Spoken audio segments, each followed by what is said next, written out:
Dada la el valor de la suma de el ángulo de A, más el ángulo de B, más el ángulo de C, más el ángulo de D, más el ángulo de E.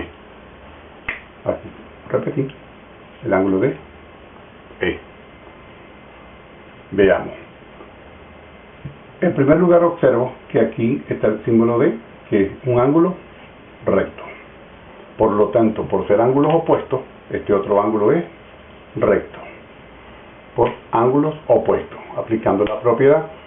Ahora, recuerdo que todo cuadrilátero, la suma de los ángulos internos de todo cuadrilátero es igual a 360 grados. O sea que si yo sumo el ángulo de C, más el ángulo de D, más el ángulo de E, más 90 grados,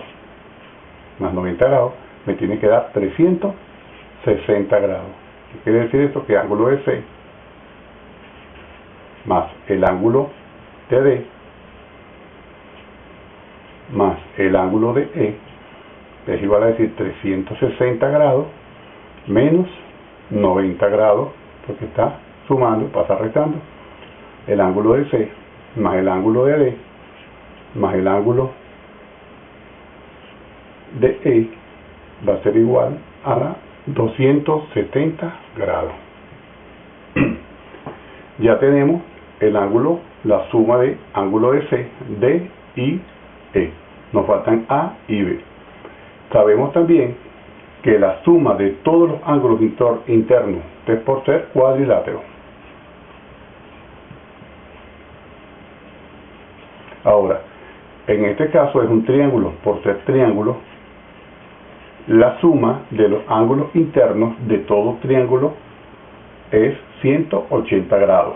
Entonces, que si el ángulo de A más el ángulo de B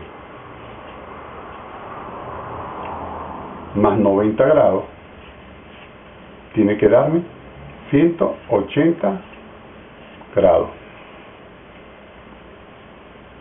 Ángulo de A más ángulo de B es igual entonces a 180 grados menos 90 grados. Entonces el ángulo de A más el ángulo de B va a ser igual a 180 menos 90 grados. Tengo la suma de A más B. Ahora, si yo sumo estos dos, el ángulo de A más el ángulo de B, que es 90,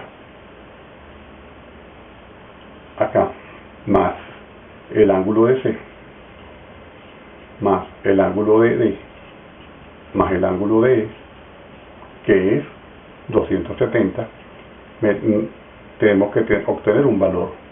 ¿Cuánto es el ángulo A más B? 90 grados. Más ángulo de C más D más E, 270 grados. Por lo tanto, la suma de los dos me da 360 grados. Es la suma del ángulo, de los ángulos de A, B, C, D y E.